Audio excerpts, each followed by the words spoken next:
BBOR Black Box Online Radio, coming to you from West Virginia at heart and from around the globe. And hello, everybody. Today is Monday, another Zodiac Monday. Welcome to the show. How's everybody doing? I am your host, Black Box Ned, and you guys know the drill. You can hit the like button if you want, subscribe if you haven't, and drop a comment down below if you have something to say about the Zodiac Killer. For larger things, you can send them to me at blackboxonlineradio@aol.com. My guest on the program today will be Michael Butterfield, the editor of ZodiacKillerFacts.com, and he will also be talking to us about a new book that he has coming out next year. And I'm going to be very honest with you guys, this is going to be a big Zodiac Monday. Later on today, we will be recording an episode of the Zodiac Speaking podcast, which is hosted by Mike Morford and Richard Grinnell, and I will be a guest on that program, and I'll keep you updated about the release date for that one more time, the Zodiac Speaking podcast. And if you want to listen to the older episodes, you can go to abjackentertainment.com. That's Mike Morford's website, and everything should be archived there. And of course, there will be a new episode of the panel discussion show, which will be on the channel Mysteries with Mr. Belgique. We've been doing a regular discussion program about the Zodiac Killer on Jerome's channel, Mysteries with Mr. Belgique. So Monday is a very big day for the Zodiac Killer mystery. And I invite you to like and subscribe to all the channels that I recommended. And without further ado, I would like to welcome Michael Butterfield to Black Box Online Radio. Michael, are you with me? Yes, I'm here, Ned. Thank you so much for being a guest on Black Box Online Radio's Zodiac Monday. And the first question that I have for you is, if you could take us back in time years ago, what first made you curious about the Zodiac Killer mystery? You know, it took me a long time to try to narrow that down because it's so long ago. But I think what actually happened was I went to go see that movie Time After Time. Are you familiar with that movie? I'm familiar with it, but I haven't seen it. Yeah, it's a film about H.G. Wells builds a time machine, and his friend, who turns out to be Jack the Ripper, steals the time machine and goes into the future of 1979 San Francisco. And in the movie, there's a scene where there's a report about this murder, a Ripper murder, in the newspaper, and a detective throws the newspaper on a desk and says, "First Zodiac, and now this."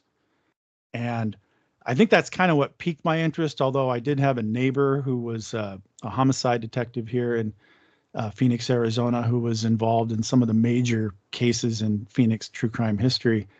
And he used to kind of bring up the Zodiac Killer as kind of a boogeyman, kind of tease you kind of thing, you know? And so those things combined, I think, is what piqued my interest. I remember being, very young and going to the library and looking up the newspapers and trying to learn about the case. So it was probably around the time I was about 11 years old, back in the early 80s, which is a long time ago now. And what first made you want to post information about the Zodiac Killer online? Well, back in the 90s, there was, things were very different back then. There weren't the kind of social media platforms and things like that back then. So it was more, there was a message board called Alt True Crime.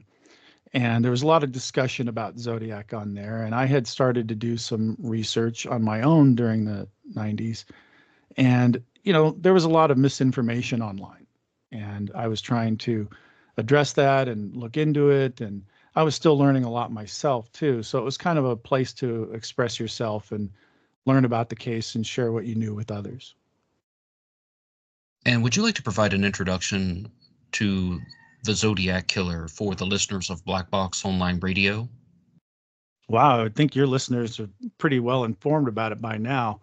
But yeah, it was a series of unsolved murders that started in 1968 in the San Francisco Bay Area, where some young kids were shot at a Lover's Lane spot in December of 1968. And the case went unsolved. And then there was another shooting in Vallejo in July of 1969. And someone called the police not immediately, but shortly after the shooting, and reported the crime and took credit for the previous shooting as well. And that started a big stir among people trying to figure out whether or not it was a hoaxer or whether the person was actually involved in both of those crimes. And then shortly after that, some letters showed up at some Bay Area newspapers from someone taking credit for those crimes. And the letters included a cipher, which the writer said would contain his identity.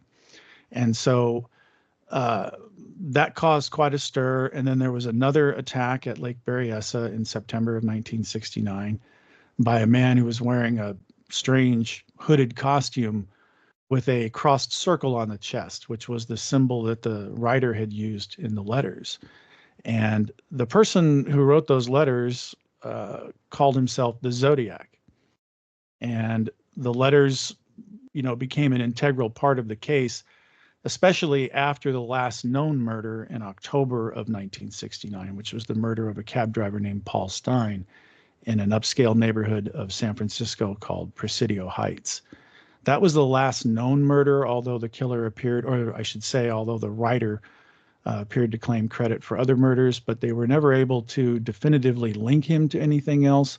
But the letters continued at least until 1971. There are some letters after that that are suspected Zodiac letters. There's a lot of debate about whether or not they are authentic or not. But basically, you're talking about a series of murders in 1968 and 1969 and letters that ran into the 1970s. And you mentioned the Lake Herman Road murders, the Blue Rock Springs shooting, the Lake Berryessa stabbing, and the Stein murder. Mm-hmm. Are there any crimes outside of that time frame that you would say you are certain were committed by the Zodiac? With certainty, no. Like I said, there's a lot of debate about some of these cases that are linked to the Zodiac. The Zodiac writer appeared to take credit for the unsolved murder of Sherry Jo Bates in Riverside, California in 1966. There's a lot of debate about that. And even the Riverside Police Department, who initially believed the Zodiac was a good suspect, changed their position on that and believed that it was someone who knew the victim. And in recent years, some of the letters that were attributed to the Zodiac in the Riverside case have been declared forgeries or hoaxes. So that adds another layer of controversy and debate about whether or not the Zodiac was actually involved in that crime. I tend to be on the fence about the Bates murder. I'm not sure whether the Zodiac was involved, although I think he remains a logical suspect. But again, the controversy surrounding those letters has thrown a lot of confusion into that issue. So I can't say with any certainty whether he was involved or not. And I'd be thrilled if they solved it and proved it wasn't the Zodiac. But that case remains unsolved. And then, of course, there's the case of the failed abduction of Kathleen Johns in 1970, a woman who said that a man who resembled the Zodiac gave her a ride and after her car was disabled. And there's a lot of controversy around that case as well. Some people believe her story. Some people question her story. Even people who believe her story is true question whether or not the Zodiac was actually involved. The Zodiac writer sent a letter where he appeared to take credit for that failed abduction. But again, we don't know whether or not he was actually involved. But other than that, I can't say with certainty the Zodiac was involved in any other crimes because there's just not enough evidence to justify that kind of certainty, at least in my opinion.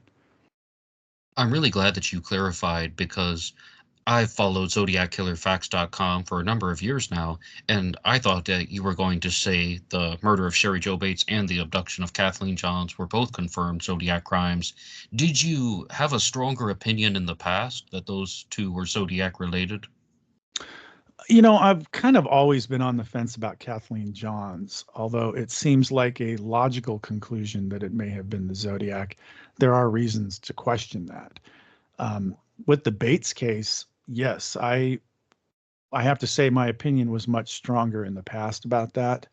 But as time goes by, I have doubts about it, especially after the revelation about those 3 letters. And for your listeners, there were 3 letters mailed by someone approximately 6 months after the murder of Sherry Jo Bates in Riverside, California. And the letters said, Bates had to die, there will be more. although one of the letters, which was sent to her father, said she had to die. There will be more. But two of these letters were signed with a symbol that appeared to be like the letter Z. And of course, that proved irresistible for most people. It seemed too much of a coincidence. Um, and so I think that those letters, what was it in 2019? I can't remember now. My memory is not so good on this, but the Riverside Police Department announced that they had identified the person who wrote those letters and that it was a hoax. That person was not involved in the Bates murder or the Zodiac murders. And granted, we don't know everything about how they reached those conclusions or who this individual was or any of those things. But I have to say that it casts some doubt on the connection because a large part of the justification for including Zodiac as a suspect in the Bates murder were these writings. And there was another letter that was sent about a month after the murder that was a typed written confession letter. And the envelope was addressed by hand, but the letter itself was typed. And Sherwood Morrill, the question documents examiner for the Department of Justice, the California Department of Justice, had concluded that the Zodiac was responsible for those writings. Well, if they've proven that those writings were not from the killer or from the Zodiac, that casts a lot of doubt on his conclusions about those writings. And he was one of the few experts who was pretty solid in his opinion about that. So if that opinion was wrong, then I think we need to question and re-examine the possible Zodiac connection. Now, the Zodiac's letter, and I'm sure, Ned, that I know that you like to get into details and think about things critically. At least that's what I get from listening to your show. So I don't think you'll be surprised to hear me say that we used to accept the Zodiac's writing where he said, I have to give them credit for stumbling across my Riverside activity. We used to take that as an admission of guilt in the murder. But it's vague, and perhaps it's purposely vague. It could just mean that he was referring to some of the letters, that was his activity. It's possible that the Zodiac saw news reports about the Bates murder and decided to write the confession letter. It's possible that he was involved in the murder and decided to write the confession letter. We just don't know. But the handwriting aspects cast some doubt on that connection. And I think it's important for all of us to reevaluate those claims about the Bates case, because ultimately what we all want is the truth. And I don't have a vested interest in that turning out one way or the other, whether it's Zodiac or not. I just, like most people, I just want to know what the hell happened. Absolutely, and thank you so much for that. And for the audience, in 2016, somebody wrote a letter admitting to fabricating the Bates Had to Die letters, and in 2021, Riverside PD issued their press release stating that there had been an identification of this hoaxer. They were able to track him down, the person who wrote that letter in 2016. However, their methods that they used to identify him as the actual Bates Had to Die letter writer have not exactly been disclosed, or at the very least, we do not know if they made any type of proper identification of this letter writer as the actual author of the Bates Had to Die letters, but they made their statement that they found the person who admitted to it at the very least. But Michael, one thing I would really like to know is, have you looked at other suspects in the murder of Sherry Jo Bates outside of the Zodiac? Well, yes and no. There's not a lot of information that would lead us to alternative suspects, except, of course, the alternative suspect named by, or at least investigated by the Riverside Police Department, who was an individual who had apparently known Sherry Jo Bates and was, according to this theory, upset about the end of their relationship. Riverside police investigated him for quite a long time, and from what I understand, they even compared his DNA to DNA found in hairs found in the victim's hand, and it didn't match. So I'm not really sure where to go with that. Um, Is it possible that he was involved and somebody else was there with him and the hairs belong to that person? We've heard those theories brought up. There was, apparently there was an informant who said that the individual, that he went to the crime scene with the suspect. Of course, none of that's verified. I can't say for sure whether or not any of that's true. It's very confusing. And I think, in past years, maybe 20, 30 years ago, um, I might have been much more willing to say, well, yeah, I think, this person's involved or that person's involved. But over the years, maybe it's because I'm more cynical or more cautious or just more critical of things. I don't see any other viable suspects. There's no information to lead to any other viable suspects, in my opinion. So we're kind of stuck with what we've got. And it's not very satisfying. It's ultimately very confusing. Um, I know you've done a lot of critical thinking about the confession letter that was written in the Bates case, about whether or not the details in it were from somebody who had knowledge of the crime or someone who was actually getting their information from the newspapers. But I think it's interesting to note that that confession letter seems to indicate that the person who killed her also knew her to some extent. And I have trouble believing that such a letter would actually be written by someone who knew her, because then that would cast suspicion on someone like him. So I've always kind of wondered if that wasn't misdirection on the writer's part, and that it was someone who did not know her, who was trying to direct investigators towards someone who did know her, because therefore they wouldn't be looking for him. Um, but again, it's hard to say, because unlike the cases in the four canon crimes in the Zodiac case, we don't have a lot of documentation about the investigation of the Bates murder, about what other possible suspects may have come up. We've heard stories over the years, rumors, things have leaked, a lot of guessing and assumptions and speculation, but I just don't I just don't know how we could get to any other alternative suspects without access to some of those files.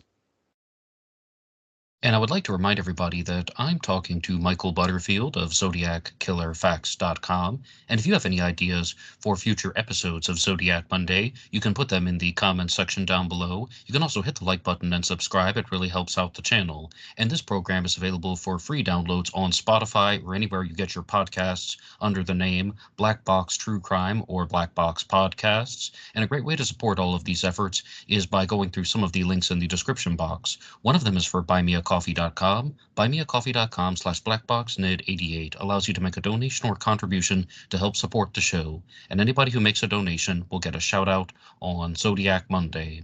But Michael, to be very clear, my overall stance on the Sherry Jo Bates case is that I don't believe she was a Zodiac victim.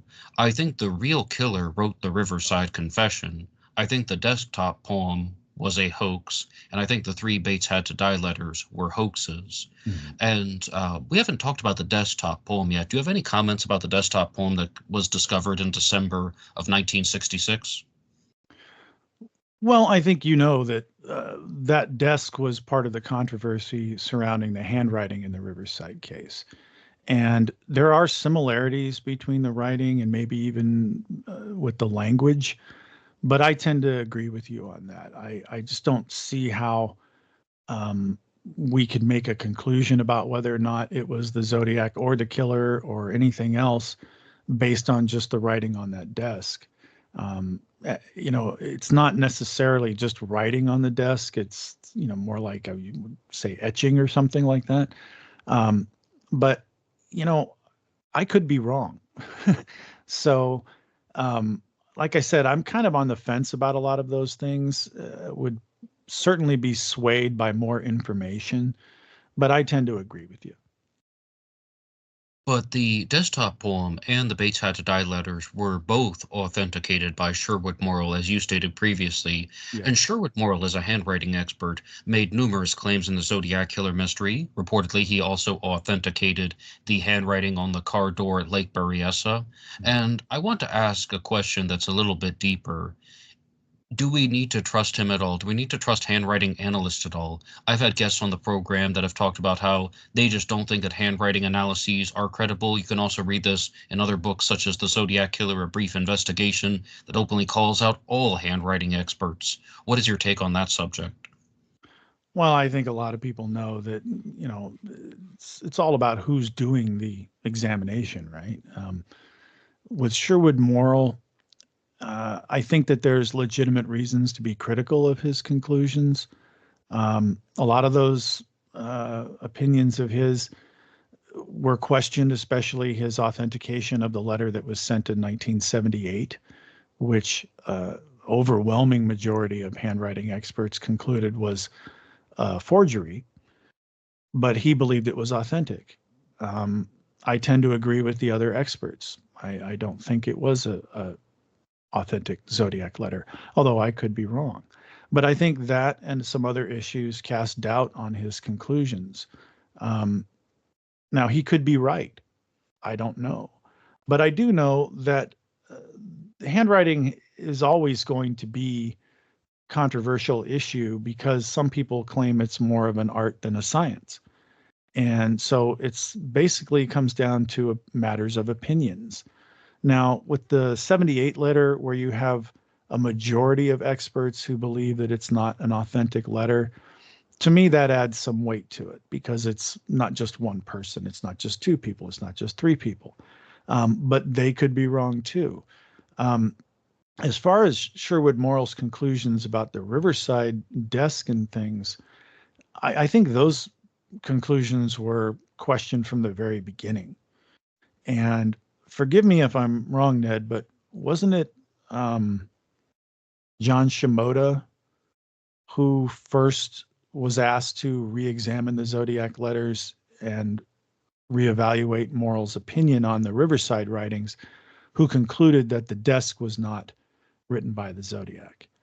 Um, that to me tends to indicate that there was already doubts among investigators about some of Morrill's conclusions, and especially after the what you call it, the Toschi scandal in the San Francisco Police Department in 1978, where homicide inspector Dave Toschi was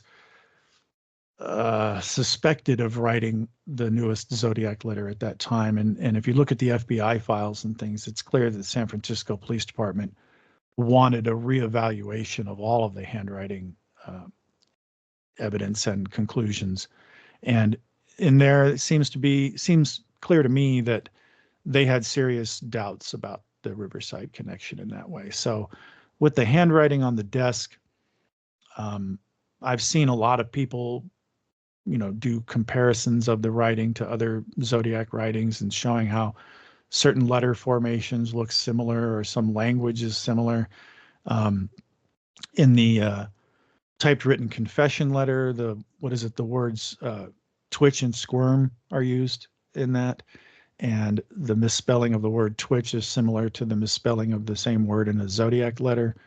Um, so, there's a lot of confusion around these issues, and it doesn't help, once again, that we don't have access to the files from Riverside and their own evaluation of the desktop writing and other writings linked to the case at that time.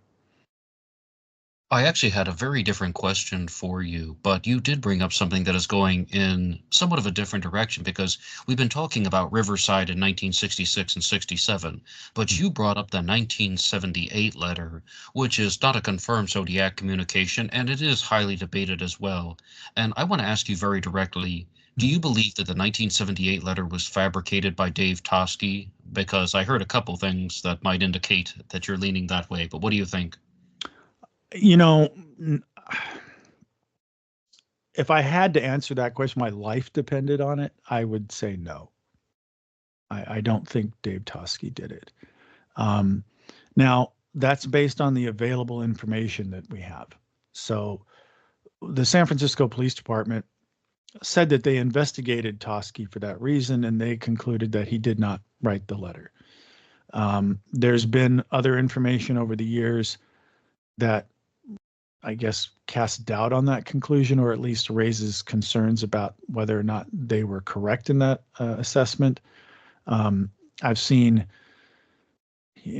some former San Francisco police officers saying things like Toschi wrote the letters, or books with quotes from other people saying that he wrote that in another letter.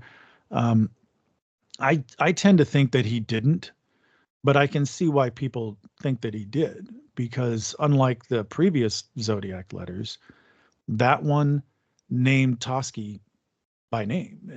The Zodiac letters had never mentioned a police officer by name before. And it was actually sort of a positive comment when he said something like, that city pig Toschi is good, but I'm smarter and better. That was uncharacteristic of previous Zodiac letters to be complimentary towards anyone in law enforcement. But I don't know, to be honest with you, whether or not Toschi wrote that letter. I think you're familiar with the statements, what is by Alan Keel, that Mike Rodelli interviewed, who said that there was DNA found on the 1978 letter that matched a letter from the batch of suspected Zodiac letters in 1974. If that's true, that casts serious doubts on the handwriting opinions about those writings. And if a 74 letter had DNA that matched a 78 letter, that means it was the same person involved.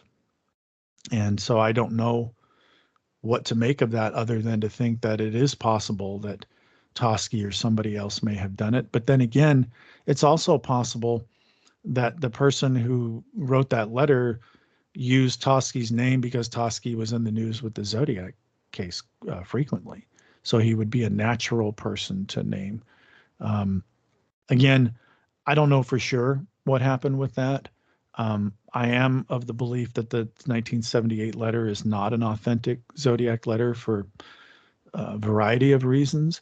And if that DNA information is accurate, then I think that would cinch that and make it clear that it wasn't authentic. Now, in regards to the 1974 letters, we have multiple letters that were mailed in 1974 that could have come from the Zodiac Killer, such as the Exorcist letter, the SLA letter, the Badlands card, and the Count Marco letter. Now, according to Mike Rodelli's statement, that after, let's just say, through the chain of events, there could have been only one letter that Alan Keel was talking about that could have had this type of DNA connection, or only one letter that could have been evaluated to make the determination. And that was the 1974 Exorcist letter, which came in January of that year. But if that's not authentic, well, that kind of really changes things. Or if that one is authentic and there's a DNA match to the 78 letter, that would mean the 78 letter is authentic. Yes. Do you believe the Exorcist letter was written by the Zodiac Killer? Like I said, I tended to believe that. That DNA claim certainly casts some doubt on that. But I think over the years, like I said, I've become a little more skeptical about things. So for me, I sort of questioned everything after 1971. It doesn't mean I have firm opinions about that, but I do have doubts about anything after 1971. And I should add, I also have doubts about some of the letters before 1971.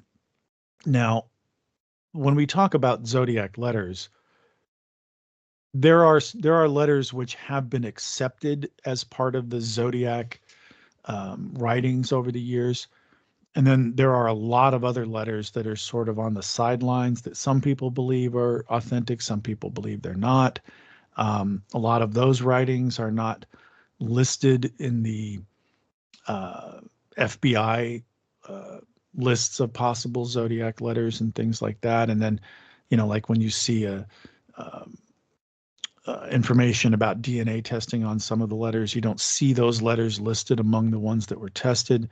So when we talk about Zodiac letters and which ones are real and which ones might be forgeries and things like that. It's very difficult to nail any of it down, because if you believe that the Zodiac's handwriting was not consistent, that he changed his style of writing, or that certain variations are indicative of a different writer, then that kind of casts doubt on a lot of things. Because if the handwriting isn't consistent, then a lot of letters could be viewed as authentic, even if they're not. So, I don't mean to dodge your question, but I tend to think that there's room for a lot of doubt about a lot of these letters. And I think that naturally we focus on the ones that were sent with pieces of a victim's bloodstained shirt and things like that, and think of those as being authentic. But, over the course of however many years I've been doing this now, thanks to people on the internet and people who are doing their own investigating, they keep digging up more and more letters that were sent to various newspapers and various locations that might be Zodiac letters. And when you look at them, they don't look like Zodiac letters. So if we're going to go with the idea that they are authentic, then that sort of challenges a lot of the beliefs about handwriting consistency and whether or not we're actually capable of noticing whether a Zodiac letter is authentic or not, and whether or not it's something that's written by the same individual. All right, but you did just mention that there are some letters prior to 1971 that you think might not be authentic, and I would have to ask, could you give one example, or maybe more than one, as much as you'd like? Well, I'm sorry, off the top of my head, I'm kind of drawing a blank, but I think what I meant to say was that of the letters that have been consistently referred to as Zodiac letters, I'm more confident in those. But I'm talking about like maybe some of the Fairfield letters, or what's the one with the, forgive me, I'm drawing a blank here. The one that has like the horoscope on it and the thing about the watch and stuff like that. Some of those kinds of things I have questions about. Okay, and that's definitely fair enough. But Michael, as I understand, you have a new book that is going to be coming out in the spring of 2025. Would you like to talk to us about that? Yeah, I'm not at liberty to say a lot about it, but it's a book that will cover the history of the Zodiac case, from the very beginnings to as close to now as possible, trying to update it with as much new information as I could. Um, the book is, I should say, the book is something that was a project I was asked to participate in, and it came with certain requirements like word count and page count and things like that, and also some requirements about what topics would be covered in the book. So just by, the nature of that, it has its limitations, because it's not a book that, if you didn't have a page count or a word limit, you could just write endlessly in great detail about everything. But in order to write a book that contains a history of the case from 1968 to today, that means that there's going to be some limitations about how far you can go into things. So I don't think anybody that's familiar with my writing will be disappointed by the book, but it is not the book that I would have written myself with, no word count limits or anything like that. It's very much a product of a plan to produce a certain kind of book. And I feel confident about it. I've gotten good feedback on it, but it's not going to be like a prolonged version of my website or something like that. And what would you like to say about the content and structure of the book? How exactly should people approach this? What should they expect about it? And any more info you'd like to share? Well, like I said, basically it's going to start with a breakdown of the crimes, and then get into the investigation, and then the aftermath of the investigation in the years where Zodiac appeared to be dormant. Um, and those parts of the book will essentially be told in chronological order. After that, there are chapters about the book, or chapters in the book that are about suspects or theories or things that may have inspired the Zodiac or things that the Zodiac inspired himself, and things like that. And then some updates on new information that's come out in the last few years, like the revelations about the Bates writings and things like that. So I tried to be very straightforward in the storytelling. I tried to put as much detail and information in it as I could. I tried to write a book that would be informative, and I don't know if entertaining is the right word, but that it would be a good read for people who are familiar with the case, but also be a good introduction to the case for those who are not familiar with the case. Okay, excellent, and thank you so much for sharing that with us. But because you followed the Zodiac Killer mystery for so long, I would really like to know just what you think about certain things and what your experiences have been like with this material. And one question that comes up a lot is how people change their thinking on something. I would like to ask you, what is one big reversal that you've had over the years? Like maybe something in the Zodiac case where you thought that this is what happened, and then you had to change your mind and say, well, wait a second, maybe I was wrong about that, or maybe I think differently now. Well, I think that the one big example of that would be about the radian theory. Um, there's a theory that a Zodiac letter was sent with a map of the San Francisco Bay Area with a cross circle drawn over Mount Diablo, and there was a cipher that was sent as well. And the letter appeared to indicate that the map and the cipher would help somebody locate a bomb. And then another letter said that that cipher concerned radians and a number of inches along the radians. And of course, that was the subject of a lot of debate and interpretation and speculation. But there was a man named Gareth Penn who came up with the theory that the Zodiac tried to form a radian angle of 57.3 degrees with the crime scenes at Blue Rock Springs Park and in San Francisco when they're joined to Mount Diablo. And if you don't mind me digressing here for just a minute about that, um, I don't mind. I Go think a on. lot of us can remember the early days of our interest in the Zodiac case when we were dependent on what other people wrote about it. I remember vividly when Robert Graysmith's book came out. I read the hardback at the public library, and then shortly after that, I was riding my bike home one day, and I was riding down the street where there's this large movie theater, and in front of it there was this little like office complex with a gift shop, and through the window I could see the yellow paperback version of Graysmith's book on a spinner in there. And so I went in and I bought it, and I read it several times, and I was just blown away by it. And I thought, oh my God, this is it. The guy solved the case and everything. And his suspect was the Zodiac. And, I, like a lot of people, I thought this was just this amazing book that solved the case. And after several readings, I started to have some problems with it and some questions and things that didn't seem right.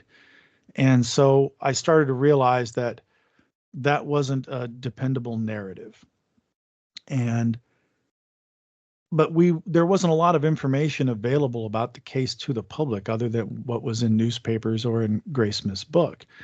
So I was still looking for more information anywhere I could get it. And I think it was in 1991, I was living in New York, and I was hired to paint a mural in Las Vegas at Caesar's Palace at this place called the Forum Shops at Caesar's, where they were building these new stores and a new mall and things. And I would come in and I would work when the construction crew was not working. So I would come in and paint at night. And then in the morning, when the construction crew showed up, I would have to leave and go do something else until I went to bed and then came back that night to start work again.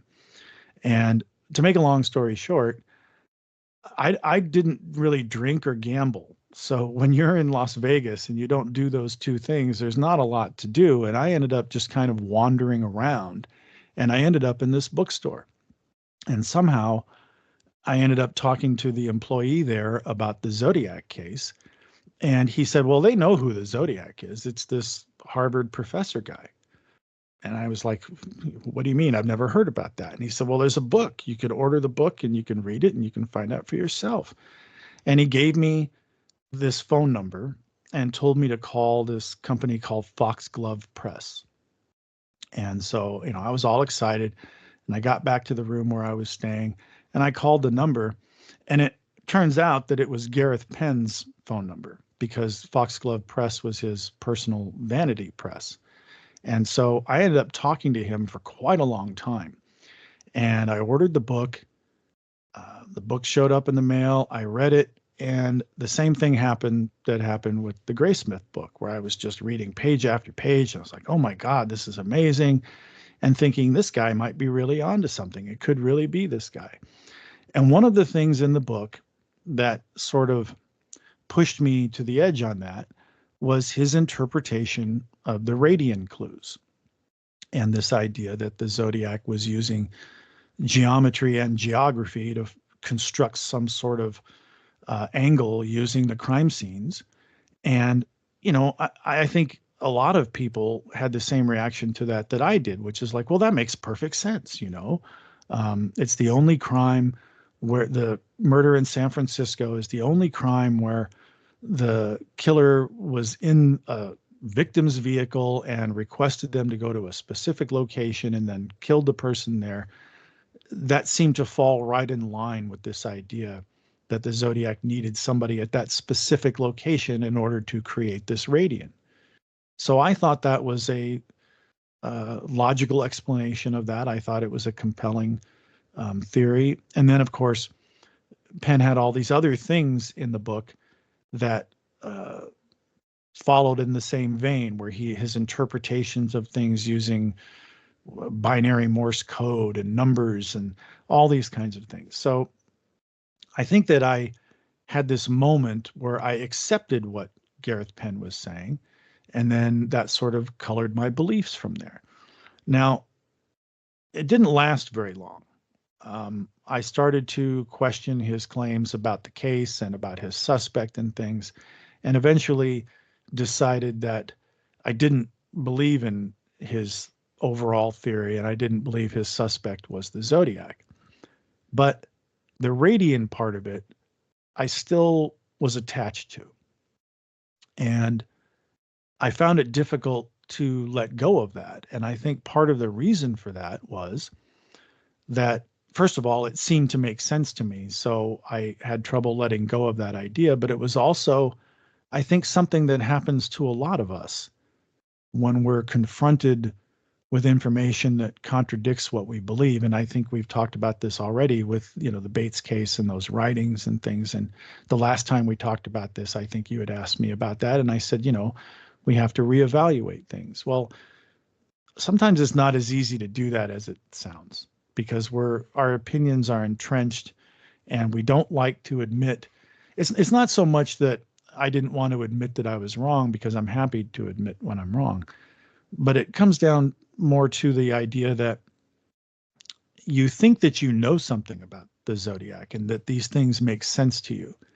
And then if you have to concede that you're wrong, now it means that you know even less about the Zodiac than you thought you did the day before. And with the Zodiac case, it's a struggle to learn more and to discover more facts about the case. So when you believe in something and you start to realize that it's most likely not true, it's harder to let go of it, because then you're left with nothing, and those things are now baffling mysteries again. So I don't know if that makes sense to you, but I think with the radian angle, at a certain point, I had already discovered that I it wasn't a good idea to rely on other people to learn about the case. So I had started doing my own research and looking into things, but the radian was sort of this leftover thing with me. And I was on a TV show where I had promoted that idea.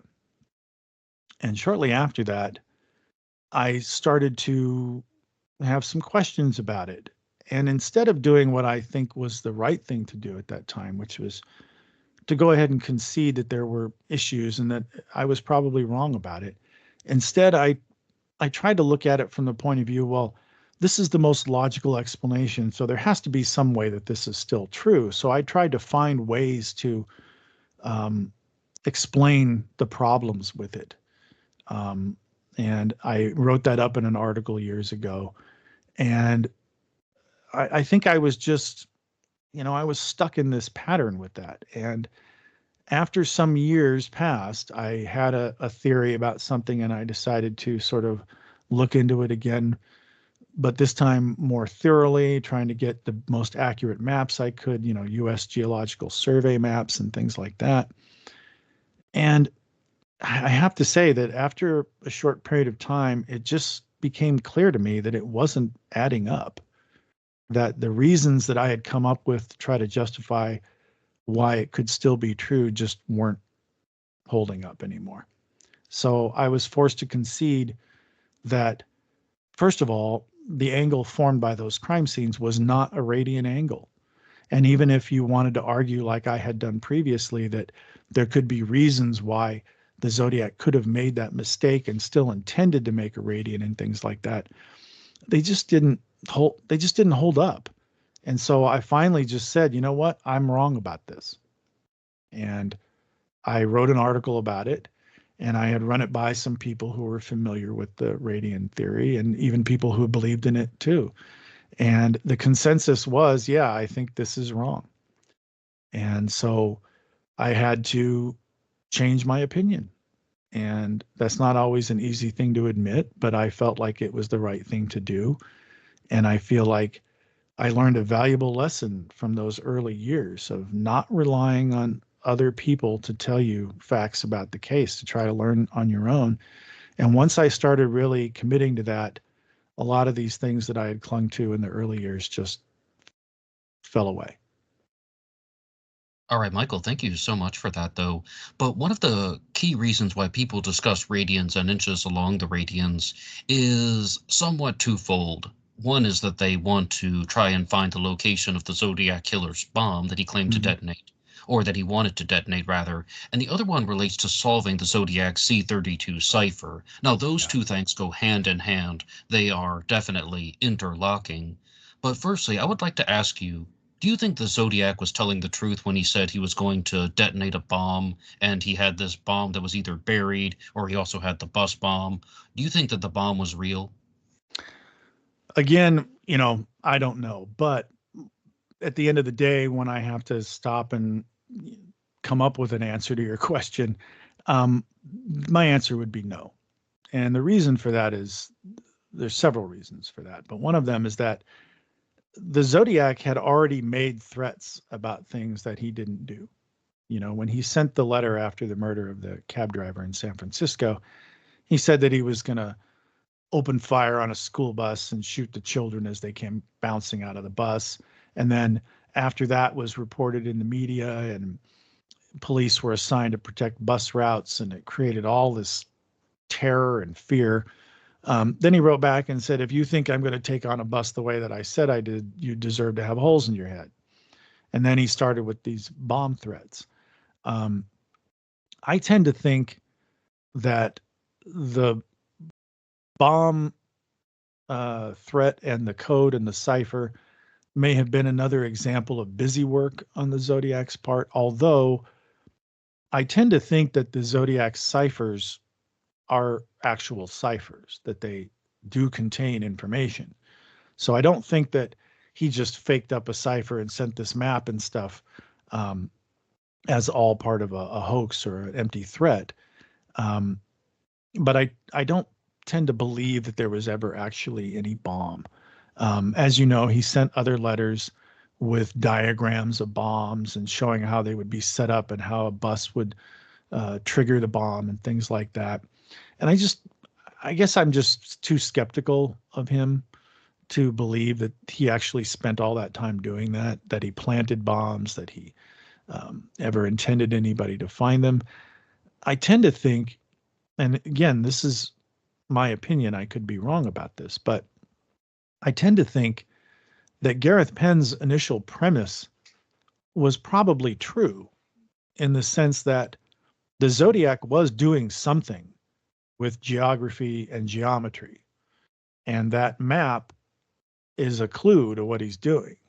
And that the bomb threat may have been the incentive he was trying to create to get people to pay attention to it. Just like with the first cipher, where he said, in this cipher is my identity. And then when it was solved, his identity was not in that cipher, at least it didn't appear to be there.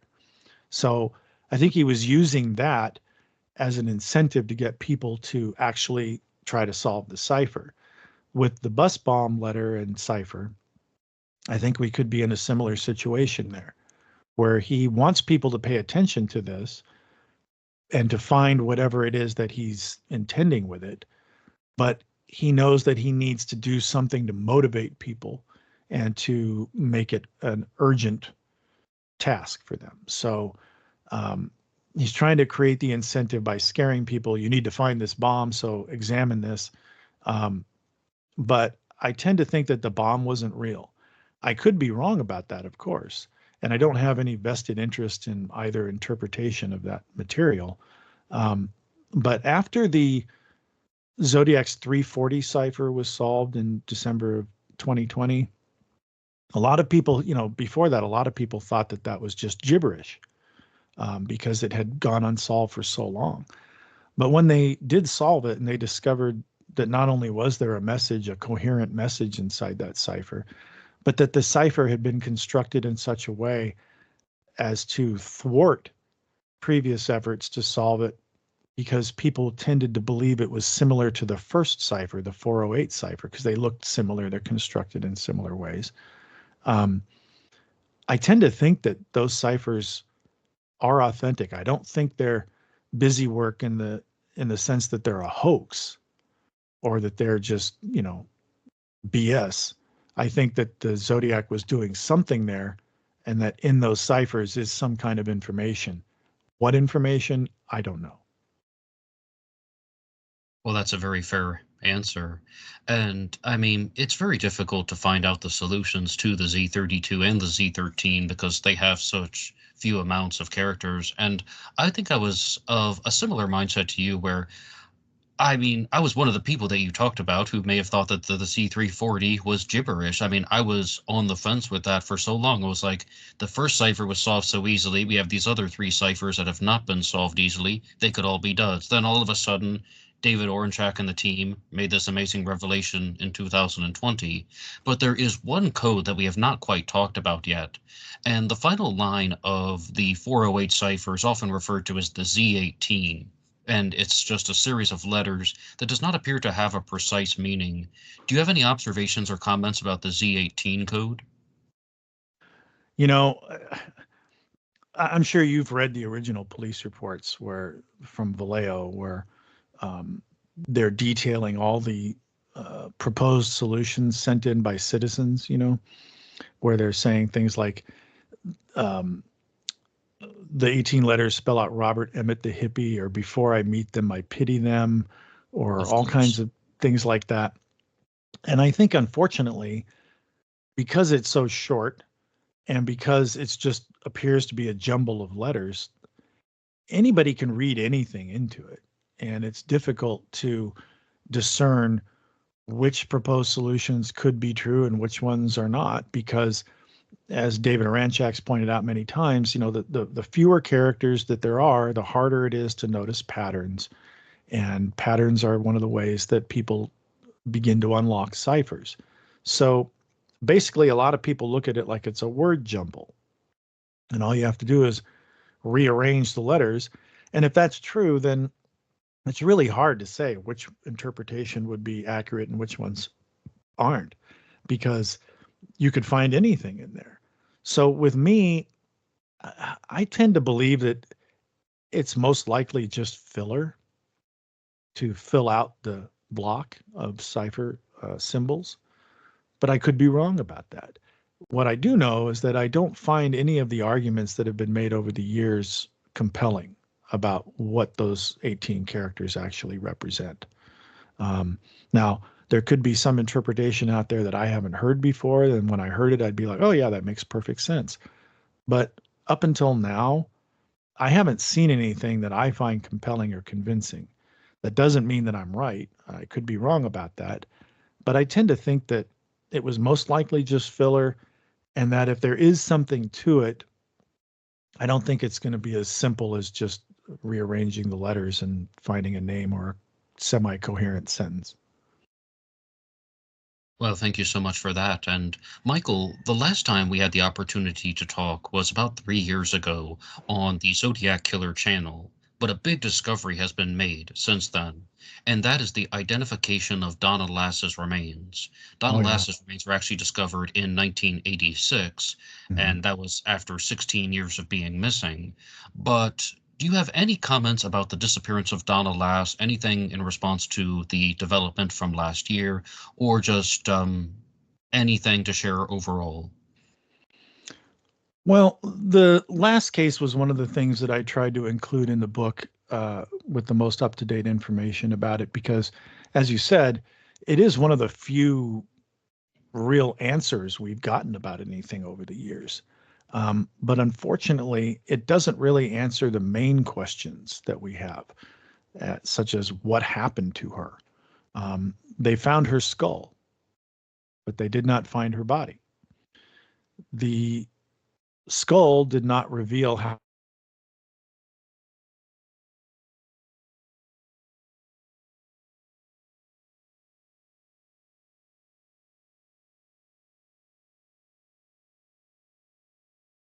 And she abandoned her family and friends and her job and her home and car and everything else with no explanation. And the people who knew her said that was not characteristic of her. They didn't believe that for a second that she would just run off.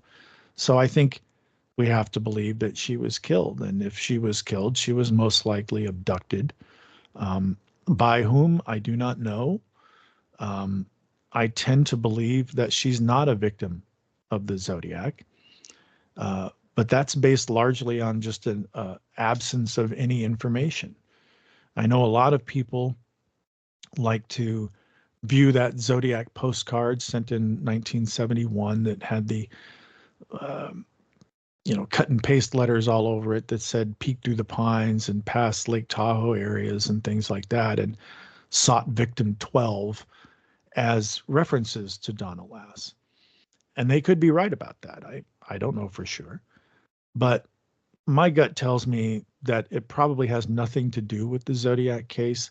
And whether or not the Zodiac was trying to imply that he was involved in it with that postcard, I don't know. Again, that postcard is one of those things that is worth questioning, whether it's an actual Zodiac communication or not. Um, it's definitely vague, and it doesn't provide any solid information that would lead you to believe the Zodiac was involved. But something happened to Donna Lass, and I think the discovery of her skull um, that far away from where she disappeared is definitely indicative of murder. And then you have to wonder, was this a situation like with Ted Bundy? Why did they find the head and not the body? Why were they separated? Um, that's indicative of a Ted Bundy kind of predator. And I don't believe that the Zodiac, based on what we know on his previous crimes, or I should say the crimes that are attributed to the Zodiac, that doesn't coincide with his MO. Um, he wasn't known for transporting his victims or decapitating his victims or doing any of those kinds of things. So I think there's a lot of room for doubt about whether or not the Zodiac was involved. But again, I could be wrong. And I'd love to be proven wrong about anything because if something's proven to be true, then that's more than we know that we did yesterday. And you briefly mentioned Ted Bundy. Do you think he's a better suspect for the murder of Donna Lass than the Zodiac Killer? I don't know. I think I was just more making a reference to the MOs, because as some of your listeners may know, there were instances, I think it was at least 4 instances, where Bundy said that he had murdered a woman, taken her body to an isolated location, and then severed the head and took it with him. Um, that's indicative of a kind of predator who is all about possessing and controlling victims. And so it sounds like it could be something like Ted Bundy, but the information that we have, we don't know why her skull was found by itself. I haven't seen any and maybe you have, maybe you can correct me on this, but I haven't seen any information that says that her head was actually decapitated. It was just separate from the body. So we don't know if that's just part of it decaying over time and somehow it got, moved by animals, or the rest of the body got covered up by something and they didn't find it. Um, Ted Bundy was a very prolific killer. I still tend to think that we don't know everything that he did, and he denied doing some things that some people thought he did. Um, I also don't know enough about where he was at that period of time to make any conclusions about that. I tend to believe he's not involved in it. Um, Unfortunately, in the state of California and nearby states, it's not uncommon for there to be unsolved murders of women who were abducted and killed. And Ted Bundy was just one of many serial killers operating in those areas at that time. And I should also add, according to Ted Bundy, he hadn't killed anybody uh, around that time. I think he said his first murders were in the early 70s, if I remember correctly.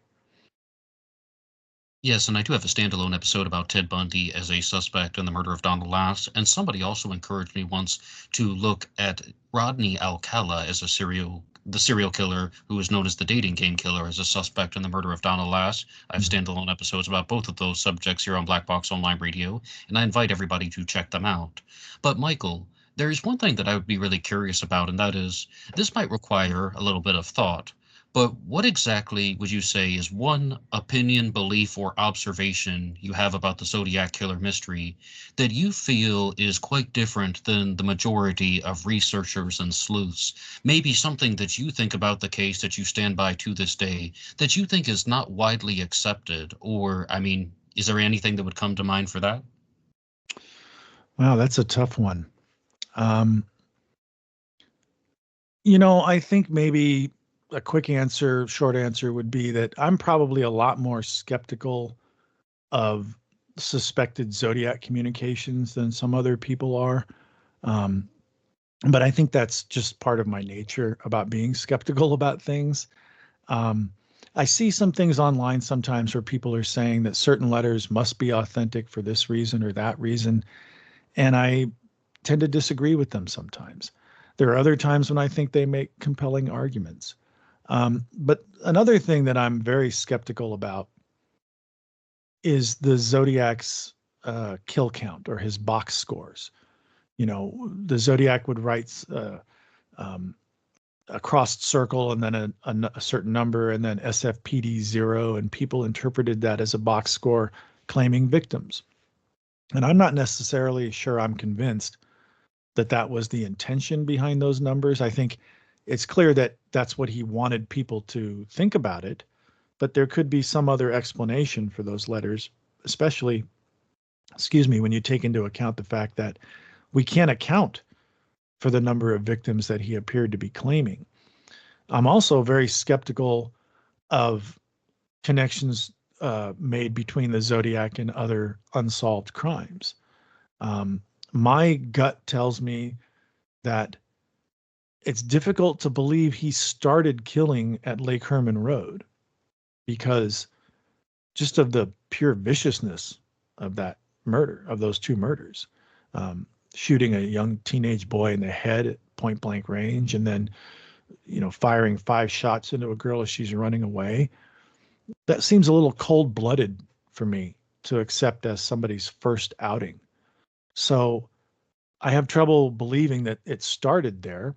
And then I have trouble believing that he is connected to some of the other murders that have been linked to him after 1969, um, especially like the Lass case, or even the Bates case, or the Kathleen Johns abduction.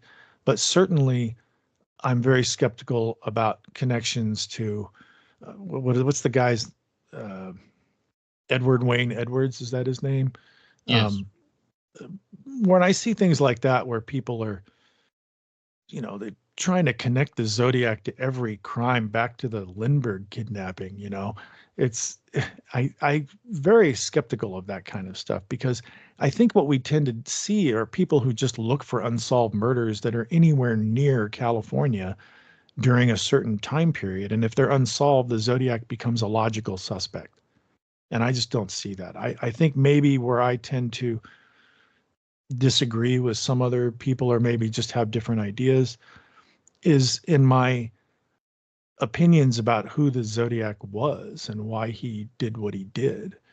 Um, I think that a lot of the crimes that are connected to him by various theories, to me, don't seem like logical connections, perhaps because I'm too vested in a particular idea about who the Zodiac was and why he did what he did. So um, after 1969 and the murder of Paul Stein, I'm very reserved about linking him to other cases. Now, I was one of those people who was fortunate enough to sit on a park bench picnic table and listen to Ken Narlow from the Napa County Sheriff's Department and Bill Baker, who was in charge of investigating the Domingos Edwards murders in Santa Barbara, and listen to the two of them talk about their two cases and why they seem similar. And I have to admit that, that was a compelling argument, especially if you believe Lake Herman wasn't the beginning for that person.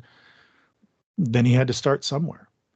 And so I I tend to be more open to ideas before 1968 than I am towards ideas after 1969. And part of that is that I think the Zodiac, I personally believe the Zodiac was probably uh, unnerved by the fact that he was seen by police officers when he was leaving the scene of the last known murder in San Francisco, and that a composite sketch was produced of him. And then they said that they had his fingerprints and that witnesses had seen him and things like that. I think that may have scared him off for a while. But he also wrote that letter where he said, I'm not going to announce my murders anymore, and I'm going to make them look like, routine robberies and fake accidents and things like that. And I don't know if that was just him trying to compensate for his ego and trying to say, well, look, I'm not finished. I'm going to keep doing more and you're not going to be able to tell that it's me. Well, if he was telling the truth, then he could have committed all kinds of murders that we don't know about. If he staged a car accident to cover up a murder, if he robbed a house and murdered a little old lady while he was doing it and stuff, there's no way for us to know that that was him unless he left some kind of clue. And that doesn't appear to be the case. So I'm probably most skeptical about the body count and the box scores. Those are things that I'm on the fence about a lot of it. And I don't see compelling evidence to push me towards um, believing that he killed a lot more than we thought. I think he was trying to pad his resume in some ways with those box scores and trying to compensate for the fact that he actually wasn't killing anymore. And he knew that as soon as he stopped killing, that would remove part of the incentive for people to listen to him and give him the attention that he craved. So I think in some ways that was him compensating and trying to keep people interested. I could be wrong about that. Um, there are reasons to wonder about his connections to various cases, but I think I'm a little more skeptical than some people might be about taking the Zodiac for his word about certain things. And thank you for that, Michael. But last year, you participated in a documentary that was released called The Myth of the Zodiac Killer, which explored something called the Zodiac hoax theory. And you and I have had the opportunity to correspond about this offline. But because you were in the documentary, and most people know that it's about the Zodiac hoax theory, the idea that there was not a single Zodiac killer, but someone was writing letters taking credit for crimes that he did not commit. Mhm. What is one thing that you would like to change about that documentary, The Myth of the Zodiac Killer? One thing that I would like to change about it, Yeah, something that could be done differently. not making it. But you participated in it. Well, yes and no. I didn't know that that's what the documentary was going to be about when I signed on to do it. Um, when you are contacted by producers, there's producers who say flat out, this is what we're doing. This is what we would like. Um, can you help us with this? What do you know about that? And then when the time comes to go do the shoot, they put you in a chair and put you in front of a camera. And the questions are what you would expect to get based on your previous conversations. When I did that show, I did an interview with some of the producers, and they asked me about a variety of topics. And one of them was the hoax theory. And I made it very clear that I just don't have a lot of patience for that. It's not that I'm not open to the idea that the crimes were not connected, or that maybe the person writing the letters was not responsible for all of the crimes, or maybe that more than one person was involved and all that. I'm not necessarily closed off from that, but I find the whole idea of the Zodiac hoax theory to be pretty ridiculous on the surface. And I don't see it being backed by any credible evidence or any logical or plausible scenarios. I think it's largely a product of sort of contradictory naysaying, if that's the correct term, um, where people are just like, well, there was a Zodiac. All right, well, here I say there wasn't a Zodiac. And it doesn't make a lot of sense to me. So when I was talking to the producers about that and they brought that up, I responded to it the way a lot of people would respond to it, which is like, I just don't think that's worth discussing. And so I kind of thought that's where things stood. And then when I got in front of the camera, the first thing they said was, or one of the things that they said to me was, tell us about Thomas Horan and be provocative. And I thought that alone right there kind of tells you everything you need to know about where this is headed. Um, I didn't appreciate that. And I think that the viewers could probably sense that, because basically my answer to it was, they asked me something about debating Thomas Horan. And I said that you might as well debate a ham sandwich, because what's the point? So the conversation after that kind of turned to other aspects of the case, although it seemed pretty clear to me that they expected me to go on at length about that, and that wasn't my plan. So it kind of threw a monkey wrench in their plan for that interview. Um, and I answered their questions the best that I could. And then later on, sometime after I had filmed my initial interview, they asked me to come back for a follow-up interview. And and that meant traveling and all this stuff. And I wasn't really that keen on doing it again. Um, and it was during the COVID years. um, so I wasn't really that interested in flying out to California again and doing all that. So I asked them, why? What's the follow-up about? Well, we've gotten new information about the case. And I said, well, what's that information? And they said, well, we don't want to tell you.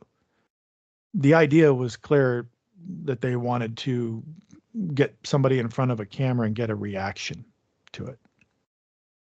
And of course, there wasn't really any new information about the case, at least not the kind that I was expecting. It was all about this um, language analysis of the Zodiac letters, which they said indicated that more than one person had written those letters. And they framed it by saying this new analysis supports Thomas Horan's theory that there was no Zodiac. And I, of course, was like, well, wait a minute.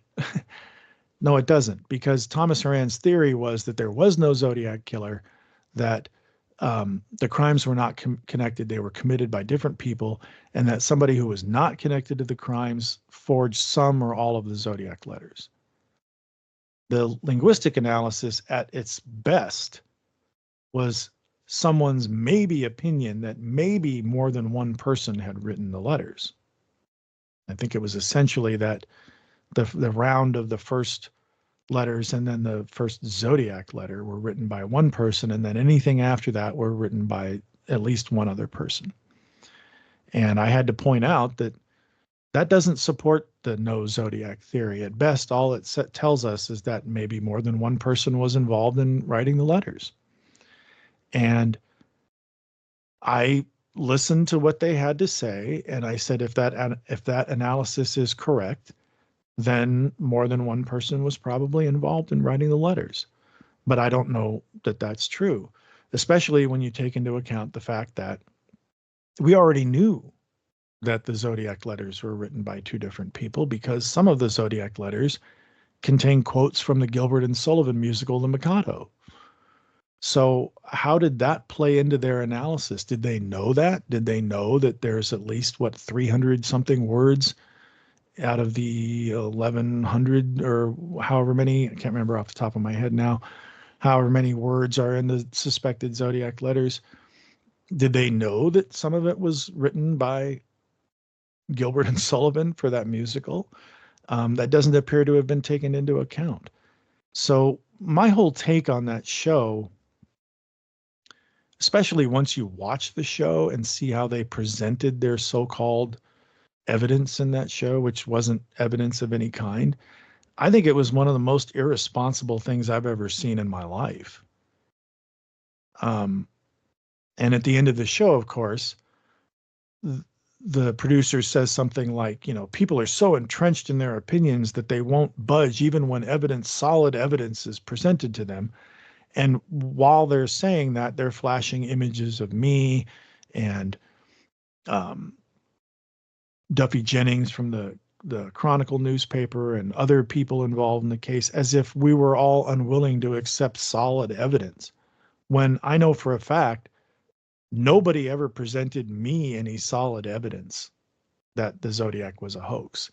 So it was kind of a cheap shot to have that voiceover and show images of us as if we were unwilling to examine or accept new information, especially when they had just shown me saying that if that information was correct, I would accept it.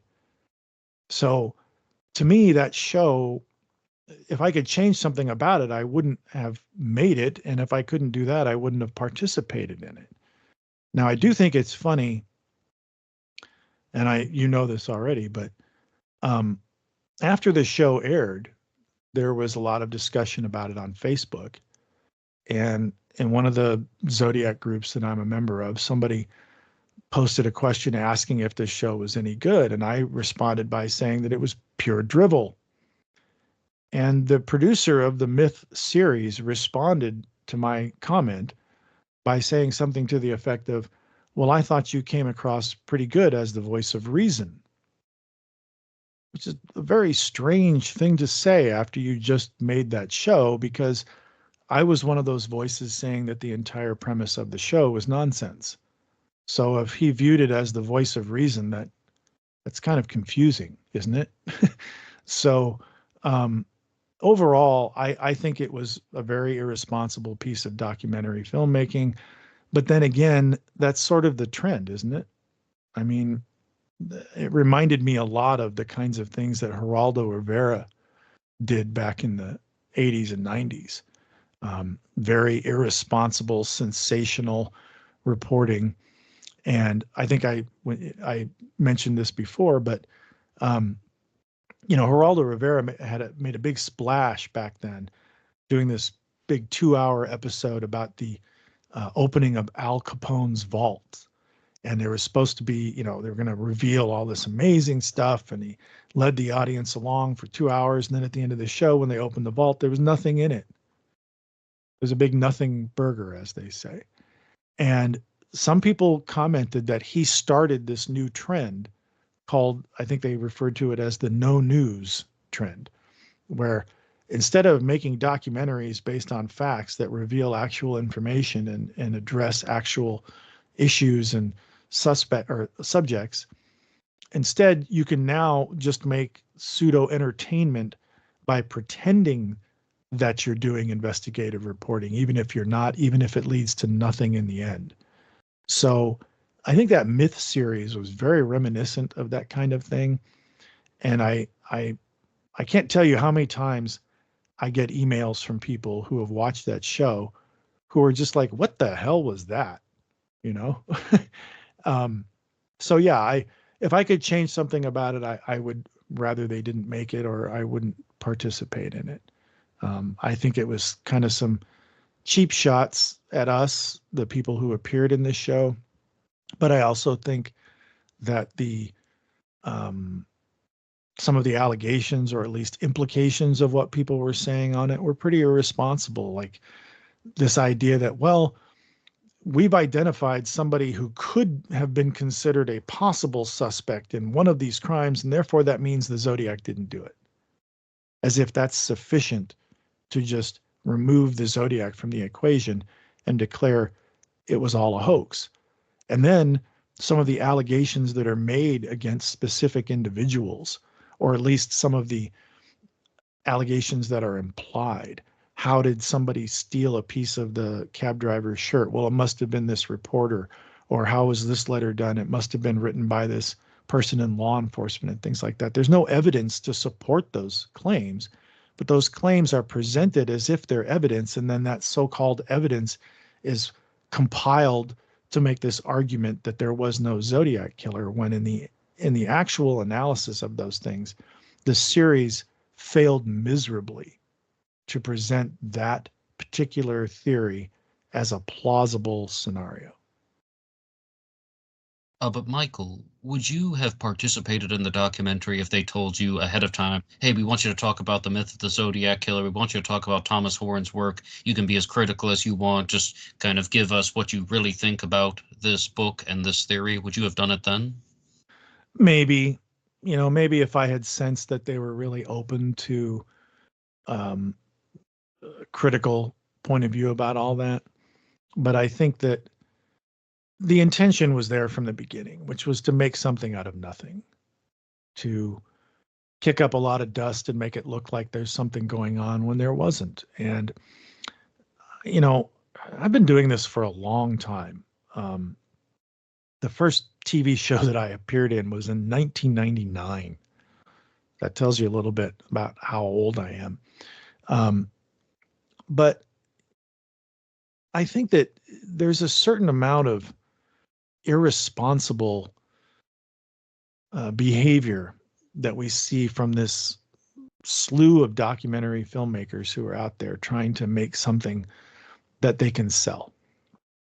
And so I don't know that I would necessarily want to be involved in something that was promoting this kind of idea, because as I've said before, most people look at the hoax theory and say, it's nonsense and it doesn't deserve really any of the attention that it gets. And then there's other people who look at the same thing and think it needs an international media platform to help spread it. And I think that's a really irresponsible way of doing things, and I don't condone that. It's one thing to present a compelling or coherent or plausible theory.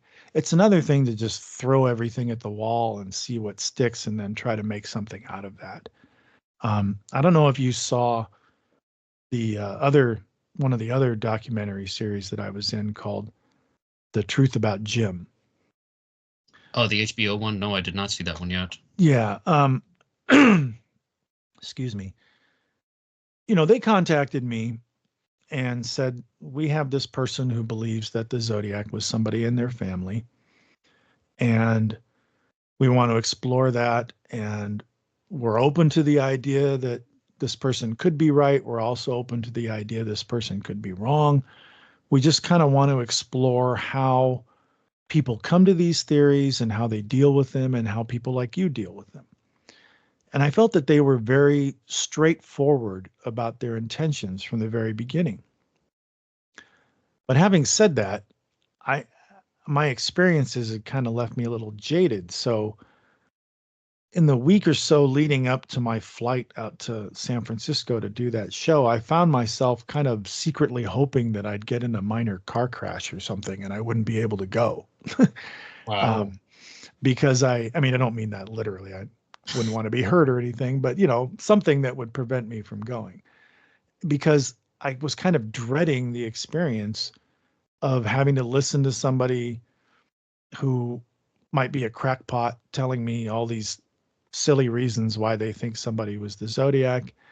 And I had reservations about lending myself to the credibility of that kind of thing. So I had a lot of reservations about it. And then I went out to do the show and I met this individual, this young lady who thought that this man and her family was the Zodiac. And I was very surprised to discover that she was a very down-to-earth, normal kind of person, and that she was very skeptical of this theory herself, and that what she really wanted was somebody to walk her through it and explain to her whether or not there was anything to it or not. And that was a refreshing experience. And I spent a few days with this person and drove around in a car with cameras and talked about the case and looked at some of her information. And then we shot this segment where we sat down and looked at everything that she had, and I was supposed to give my conclusion about it. And I felt like that kind of a program, even if you don't agree with the theory, even if you think it's wrong, I think that kind of approach was healthy and productive, because it sort of illustrated how people get to this point and why they think what they think, and that their minds can be changed if you look at the facts. So I was very relieved to discover that this person was very open to the idea that they were wrong, and they were actually hoping that they were wrong. And that when it came time to evaluate the evidence, and I told them I really don't see anything to this, they were very accepting of that. Now, it's not like my opinion's the last word on those things, but I felt very encouraged by the fact that she was so open to hearing other points of view. And she actually said to me, "So should I just drop this?" And I said, "Yes, I think you should. Unless you find something else that indicates that you think he was the Zodiac, I think there's no reason to keep going with this." And that's pretty much what she did. That was a surprise. So you never know for sure what you're getting involved in. You can only go by what producers tell you and hope that things are going to go the way that they say and that they were upfront about it. But Ned, if you don't mind me digressing for another second here, Go for it. a good example of how things can go wrong was the show that I did called History's Greatest Mysteries. Ah, yes, I saw that one. Where with that program, there was something different about it from the very beginning, because they expected me to read from a script, which in all the years that I'd been doing this, I've never been asked to do that before. Even though there were instances where they would say, "Okay, we want to do a lead into this. So could you just say this, like, so-and-so, now we have a new suspect, so-and-so," and then they're going to do a bit about that for 5 minutes and use you as the lead into it or whatever. That's not uncommon. But somebody saying, "Here's what we would like you to say," that's strange. And even if they say something like, "We want you to relate this information, but we want you to use your own words," or whatever, even that's kind of strange. So it was kind of difficult for me to take this script and then have to just repeat what was in it. And of course, if you know me, I had a problem with a lot of what was in the script, and I rewrote it. And I said, this isn't true. This isn't true. This isn't true. So I'm not going to say these things. I rewrote these things so that they are accurate, and I'll say those things, which didn't go over very well. But then after the show aired, I discovered that the same script appeared to have been given to several people that were in the show, because they were saying the same similar things that were in the script I was given. So in the final product, the changes that I had made to try to make it factual were not used, because they had already filmed the other interviews with the other people. And they didn't apparently want to work in what I had said, because that would go against the plan. But I assumed that the show was going to be a responsible, factual show that they would do based on our conversations on how things would go. But then, as you may already know, the show aired and I was watching it, and I guess I turned my head away from the screen for a couple seconds because I didn't notice something until the second viewing. They had asked me during the production for crime scene photos from the Zodiac crimes.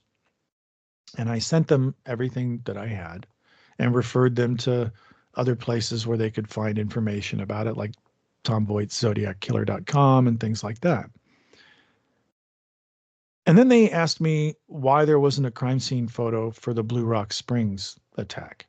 And I said because the victims were still alive and they were transported to the hospital, and there's no, as far as I know, there's no photographs that have ever been released of that crime scene, although I'm sure that they may exist. I just don't have them in my collection, and I don't know of anybody who does. And I thought that was that. But then when the show aired, and then the second time I was watching it, this crime scene photo popped up on the screen. And just looking at the crime scene photo, you knew immediately it was not a photograph from Blue Rock Springs Park. One of the dead giveaways was that the car that was in the picture was not Darlene's Corvair. It was a car from the 1980s. You could tell by looking at the door handles and everything else that this was not a car that existed in 1969. And that was a huge red flag. But then, because the image flashes by very quickly. So my brain went, wait a minute, there's something in that photograph that I can't explain. And I rewound it and froze it. And in the front seat of the car was Grimace from McDonald's. All right. You know who I'm talking about, right? The big The purple guy. Yeah. Grimace from McDonald's was sitting in the front seat of this car in this picture that was presented as a crime scene photograph from Blue Rock Springs Park.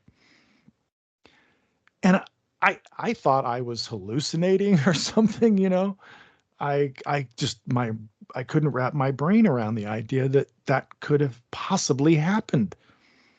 And I remember I sent a screenshot of it to David Aranchak, and I said, am I seeing things, or is that Grimace in the front seat of this car? And he was like, yeah, that's Grimace, and as far as I know, Grimace didn't even exist in 1969, and I'm pretty sure he wasn't at the crime scene in 1969. So I was like, where the hell did they find this picture, and why is it in this show? Did they not vet this? There's no way that this could slip through without somebody noticing it, right? You would think it's a big, expensive documentary production. Lawrence Fishburne was the host and one of the producers. Right. And, you're like, how could this possibly happen? Well, I did a Google search for Blue Rock Springs crime scene photo, if I remember correctly. And it took me to this website called The Burgerland Murders, which was a spoof website where somebody was basically taking all the fast food icons, the Burger King, Jack in the Box, Ronald McDonald, Grimace, all those characters, and inserting them into like a mafia-like story where somebody was knocking off these characters in Mobland hits. It was a joke. And they use that in a real documentary. And somehow somebody who was probably searching for Blue Rock Springs crime scene photos found that photo, copied it, pasted it, sent it to various people, I would assume. They all looked at it. They decided to put it in the documentary, and there it is airing on the History Channel. Now, think about how many steps should have caught that before it ever aired, you know? So to me, that kind of tells you a lot about what goes on in these productions. It used to be there were 3 major networks, and it was very rare for any of them to do anything about the Zodiac case unless it was their local news affiliate. I think even the first regular documentary about the case was a syndicated show, if I remember correctly. But basically, you had 3 networks, and if you didn't get on one of those 3, you didn't get on. Then in the late 80s and the 90s came the tabloid television, like Geraldo Rivera's Now It Can Be Told or A Current Affair or those kinds of things. And those were daily shows. And they had to create content to fill that time slot. So a lot of garbage was on those shows all the time. Decades pass. The networks like the Learning Channel. Learning Channel is not about anything learning anymore, just like MTV isn't about music television anymore. A&E has nothing to do with arts and entertainment anymore. Bravo, the independent film channel, is not showing independent films. I think I see on my guide, they show like Sanford and Son in the mornings and stuff. But what it's done is it's created this glut where now, because of streaming and the popularity of true crime documentaries and everything, there is such a rush to make content that a lot of these cases just look like dollar signs to people, these old unsolved mysteries, because all you have to do is take an old unsolved mystery like the Zodiac and introduce some new element, some new claim, some crazy thing, and now you've got a new series. And you can sell it to Netflix or Hulu or anybody else and get paid a lot of money for it, and it runs, and nobody really cares whether it's true or not, or factual or informative or even responsible. So a show gets rushed into production. The people who are interviewing, the people who are on camera are often not the same people who are doing the final editing or writing. And that's how things like Grimace end up in a crime scene photo in a supposedly serious professional documentary about an unsolved murder case, because people are rushing things into production just to get them out to make money. So it's very disheartening now, because even though I do get contacted by producers, I've turned down a lot of the shows that have been put out. I've been pre-interviews for some shows that are out right now, but they apparently decided I wasn't a good fit for them because I would be too critical or whatever. But there's so much content out there. There's so much garbage being made that it's just flooding people's minds with a lot of nonsense. So you have the documentaries about Edward Wayne Edwards. You have the most dangerous animal of all, about Gary Stewart and his father. And anything that anybody thinks can make a buck is getting produced now. So it's really kind of a frightening circumstance where all the problems that we used to have with the Zodiac case on a smaller scale are now even bigger, which is now that the overwhelming majority of people who learn about the Zodiac case learn through it from a crackpot or a video or a documentary about a crackpot. Wow, those are some strong statements, though. But Michael, at this time, I would like to give you the floor and just say, do you have any final concluding messages for the listeners of Black Box Online Radio? Any send off about the book that will come out next year? And just anything that you would like to say, period. The floor is yours. Well, thank you. You let me ramble on long enough already. Um, I would just say that, and I think most of your listeners are probably already in this place already, um, to be very skeptical of what's being shown out there, what's being presented. I think, like I said, a lot of your viewers probably are already. Like I haven't seen the new documentary that's out about Arthur Lee Allen. Um, I was contacted by the people who made it some time ago and was very skeptical. And I think that skepticism led to them deciding I wasn't a good fit with them.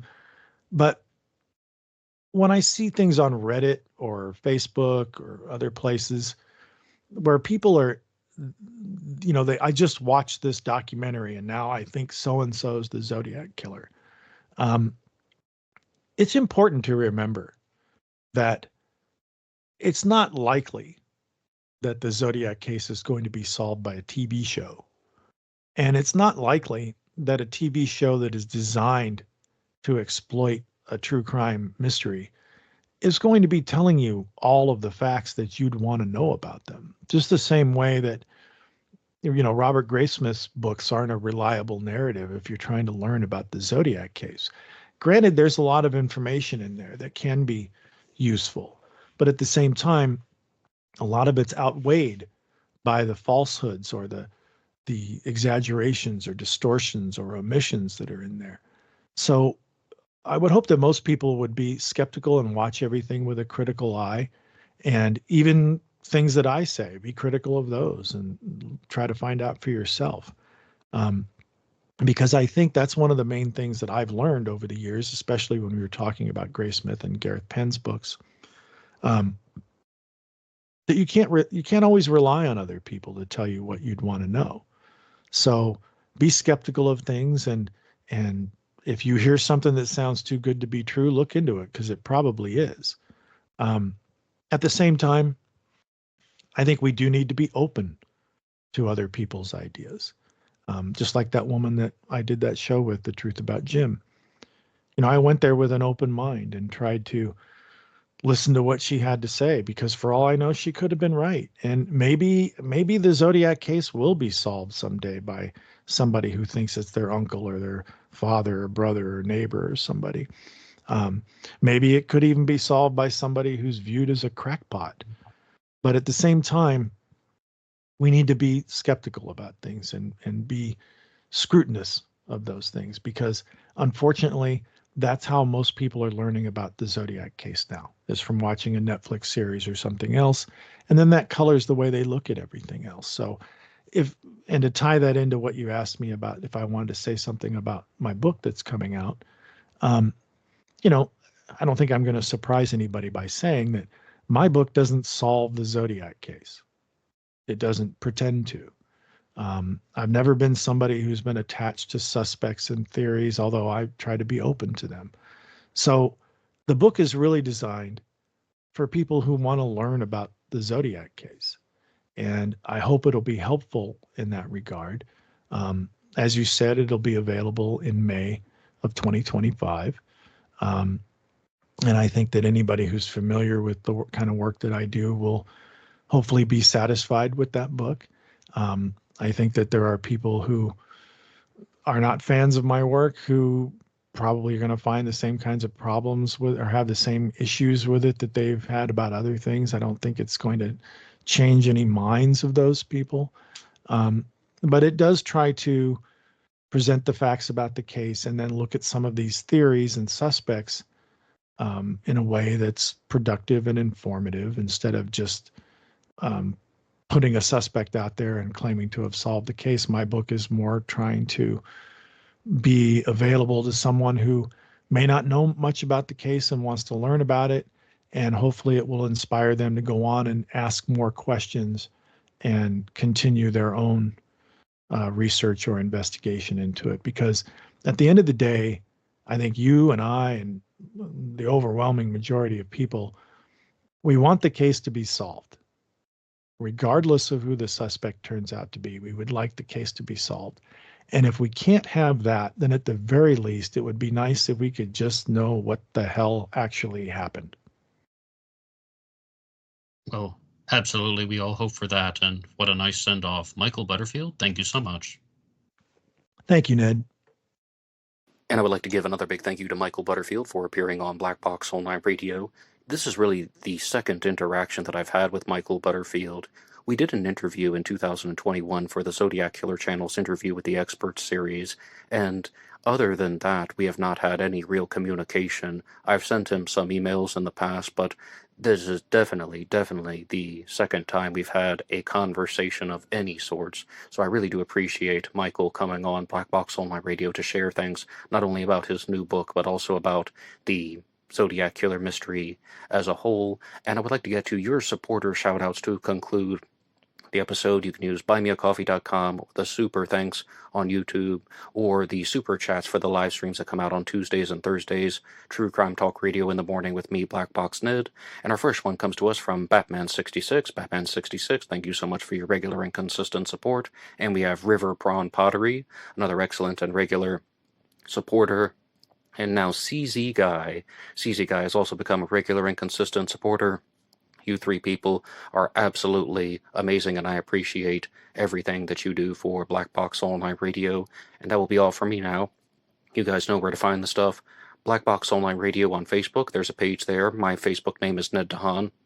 For my personal page, you can use BlackBoxNed88 on TikTok and Instagram. I mostly just use TikTok, though, for uploading the shorts and reels that come out Monday through Friday here on BBO War. And, of course, for larger things, you can send them to me at blackboxonlineradio@AOL.com.